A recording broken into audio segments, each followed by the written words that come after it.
Senator Julianne Ortman. Thank you, Madam President.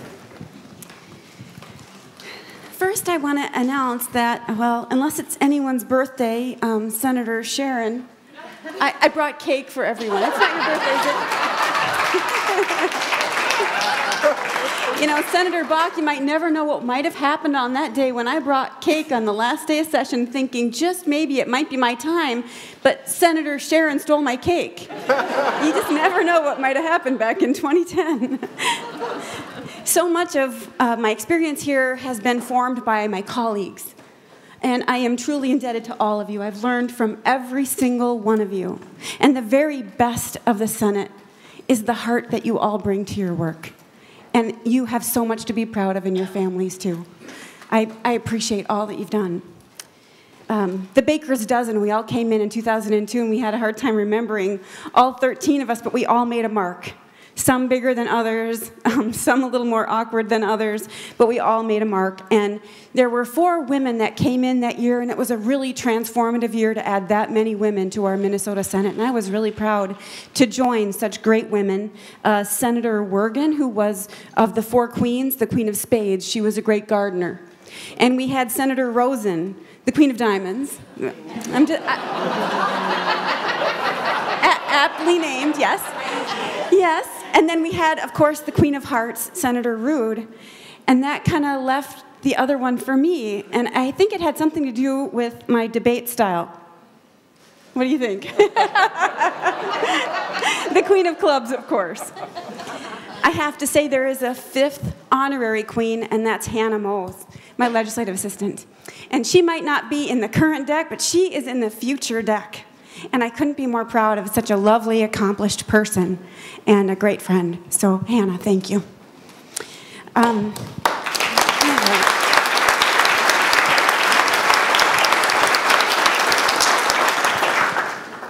My father was the greatest influence in my life, told me you should never leave a place unless it's better than you found it. And I have truly tried to live up to that here. I've worked for 3 really big things. For taxes, for the hardworking Minnesotans that carry the burden. They do all the heavy lifting while we get to vote on the policy, but they do the lifting. And I tried to remember them each and every day in my work in the tax committee for the last 14 years. And I tried to help our criminal justice system be more fair and more forgiving. And I know I leave that agenda in really good hands. Senator Limmer, Senator Champion, you are a champion for that every day. So I know I leave this place in good hands. And then the third thing is to help those with untreated mental illness. And I ask you on behalf of Barb and Carrie and Julie and Kathy, please carry on the work to help those in our state. We need to leave this place better than we found it, like my father said. I'm Julianne. It's one word. I'm named after a very great woman named Anne Gillespie. Anne Gillespie was in her very late 60s when she rescued a little boy from the streets who had been abandoned by his parents. She was completely blind. She'd been abandoned by her husband and family, and she lived in a tiny little house. And she rescued him, and together they lived together through that poverty and survived. And that was my father. She raised him until he was about 15. He worked on the railroad through Chanhassen, and then he came to Minneapolis. And he had 7 children. I am number 5 of 7, and all the girls are named Anne after great Anne Gillespie. Cheryl Ann, Suzanne, Julianne, and Molly Ann. And I have 3 brothers. And it's because of him and because of Aunt Anne that I worked every day for taxes. Because they lived the American dream. My dad built a life from nothing and raised 7 children and became very successful and helped me to go to law school. He was a huge influence. And so I never forgot him, and that's why I worked every single day at the tax committee. I am so honored to be here among you all, but my highest praise goes to my family. And I'm so glad that they're here. And I ask you to stand. My husband, Ray Ortman, we affectionately call him Spike, and William Ortman behind him, and my son, Sam, the towering Sam Ortman, in the back, who is now 18 years old, and when I was first elected, he was 2.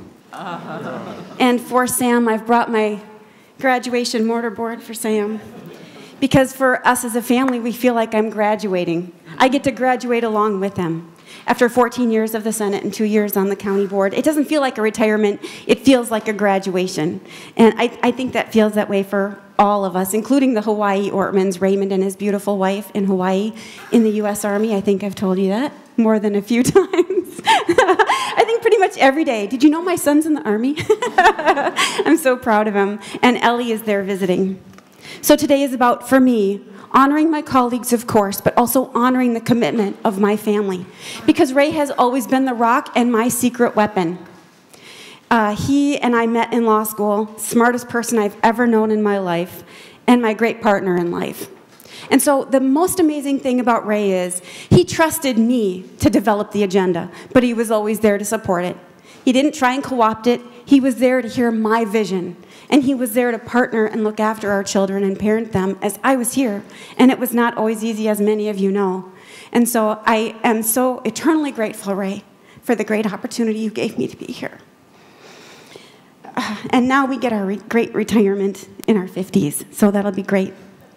I have to tell you, the first time that Ray spoke up for me, it happened one time, just one time, where he felt he needed to step in. And it was in a GOP meeting back in my district in those very difficult years when I had a primary. And Ray stood up in the middle of this committee meeting, and he basically raised the roof in objection as his pants were falling down because he had just lost all that weight. And I didn't know whether to cry or laugh. But he raised the roof, and his pants were falling down. And seriously, I was shaking as badly as I am right now because I just didn't know quite what to do with my husband. And that is one of our proudest achievements, is having won that primary and taken our case to the voters about how we had to be inclusive. We can't just have a small constituency. We serve everybody in our districts. Not just those that endorse us, and not just those that call us, but even those that don't call us, and even those that don't vote for us, even those that vote against us. We serve them. We are public servants, and that's one of the reasons why I'm so proud to have served here. I also wanted to mention how important it's been to me to have my children here, and they've come many times, and I know many of you have met my children. My son, Sam, the little guy, as I said, 6'2" back there, he came when he was really little. I think he was maybe 4 or 5, and he visited the governor with Jacob Hann. And they put on the Hulk gloves that were in Governor Pawlenty's office. And Sam, a little bit mischievous, we worked in, my office was in the state office building. We went to lunch, and he had brought his orange from the lunch. He's smiling back there because he knows. And the tunnel was completely filled with lobbyists and legislators, and he rolled that thing right down the tunnel into all the traffic. Sam Ortman did that. And one night, Sam and Luke, my nephew, were stuck in the gallery because I had brought them to the Capitol, and we were going to leave quickly and go to dinner, but somebody on the pensions bill kept talking and talking and talking, and I could hear them. They had brought a deck of cards with them that had Star Wars characters on them, and I wasn't listening to the pension bill at all. I was listening to the battle for the galaxy up in the chamber, and I could hear the pretend swords, and I could hear the war up there, and it was hilarious. And I would go back and forth to just check on them, and as I went upstairs to check on them, one time they weren't there. That is every mother's nightmare, am I telling you? They were not there, Sam and his cousin Luke. And I just about lost my breath as one of the sergeants brought them in by the collars. They had just made a break for it out the top and across the Capitol from the gallery upstairs, and the sergeants brought them back. And since then and forever, I've always noticed just how wonderful these men and women are, our sergeants. And so I would be remiss if I did not mention their names: Sven, Marilyn, and Nick. Bob, Larry, Dick, John, David, Tom, and of course Herb, who's been here longer than I have. He has served this institution so well, and we can all be so proud of what he's done, as his family should be. When Sam first came, he went right up to one of the sergeants and he said, "My mom's chair isn't working." And the sergeant came over, flipped my chair over, and said, "Well, then let's fix it right now." That was how kind he was to our family. Miss Ellie, who is now 24, when she was 14, she told her dad, well, I'm a Democrat.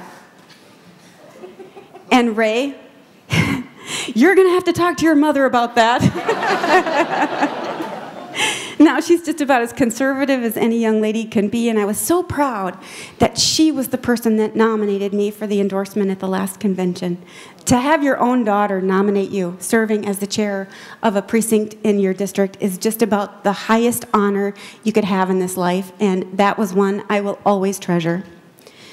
And then I have to tell you the story about Raymond, who's now 25. He came to the Capitol one year to observe, and it was one of the last nights like we had last night. And we waited and waited and waited for the bills to come up.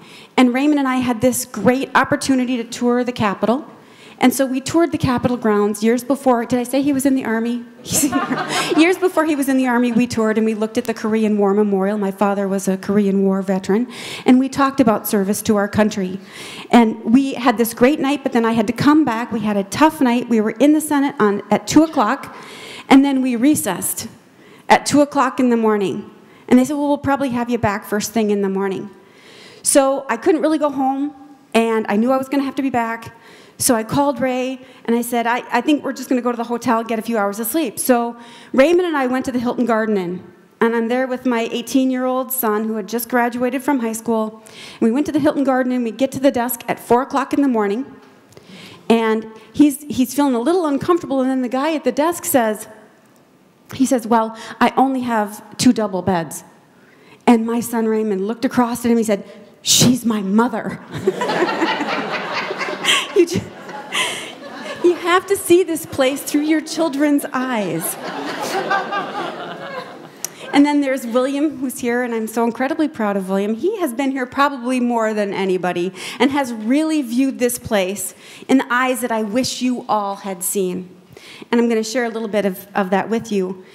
William, my House member, I call him, was here for the governor's first State of the State address back in 2003, and I think it was Representative Hoppe that invited William onto the House floor to hear the governor's State of the State address. And William had been with me all day. I think that he was 9 years old that day, and it had been a long, long day and a long, long address, even longer than this one. And we were invited by the governor to go to the retiring room for the reception after the State of the State address, which was very exciting for both me and for William. And we waited and waited and waited for the governor to come because he was meeting with his family first. And so William and I kind of walked around the room a couple of times, and we talked to Lieutenant Governor Molnow, and we talked to Mary Kiffmeyer, the Secretary of State, and he met all of these dignitaries. And finally, the governor came out, and he met with everybody else in the room, and he finally got to me and William. And William had a copy of the address that he wanted the governor to sign on his behalf. And so we met with Governor Pawlenty, and William asked him if he would sign his address, and Governor Pawlenty got down on his knee, and the whole room was listening, and he said, you know, if your mom doesn't like what I do as governor, she can retaliate against me in the Senate. And Mrs. Pawlenty said, oh, Tim, and everybody was kind of listening. What is this little boy going to say back to Governor Pawlenty? William did not miss a beat. He said, you know, she just got done saying that out in the hall.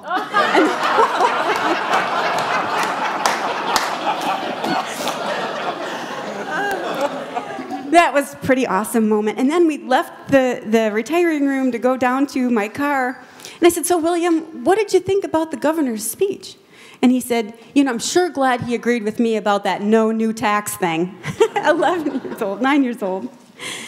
And then there was that day in the tax committee, many will remember, that I had a pretty significant debate with Senator Poggemiller about whether we should have a meeting on a Sunday afternoon. And Senator Marty will remember, because as they say, politics makes strange bedfellows, Senator Marty. And you and I and Senator Limmer and a few others were in a major standoff on the Twins Stadium. And there was a split vote in the tax committee, and that bill was not moving. And Senator Poggemiller was a little unhappy, so he decided we were going to have a hearing on Sunday. Remember this, Senator Miller? And I had more than a few words to say for Senator Poggemiller about whether we really needed a hearing on a Sunday. And of course, we had that hearing on the Sunday. And nobody really knew that on that Sunday it was Sam's first communion. And we had 50 people intended to be at our house to celebrate Sam's first communion. But there was one little person who knew it was the 11-year-old William who was in that committee room. And he saw what happened, and he knew what the pressure was. And he was so kind and supportive when I came out of that committee room shaking. I was so upset because I was going to have to come back and leave Sam's first communion so I could come back and do what I thought was the most important thing, was to serve here in the Senate. And William looked up at me with his kind heart, and he said, "Mom, you can be in charge, but you don't have to be a jerk about it." And honestly, that was really good wisdom from an 11-year-old that I would share with all of you. And it was wisdom that I took to heart when I served as the tax chair and as deputy majority leader. We are in charge of this place and this institution, and we have to be the caretakers of all who come here, whether they're senators, whether they're in another party, whether they're rural or they're from the cities. We have to be the caretakers of this place. And as my father said, I have great respect for you all. We need to bring honor to this institution, and we always need to make sure we leave it better than we found it. And with that, to my dearest friend, Carrie, this isn't goodbye. It's just like every other phone call, Carrie. It's love you, hon. I'll talk to you. So we're not going to cry, even though we already did twice tonight. But I just want to say, remember to leave this place better than you found it. And thank you all very much. Now I'm going to drop the microphone.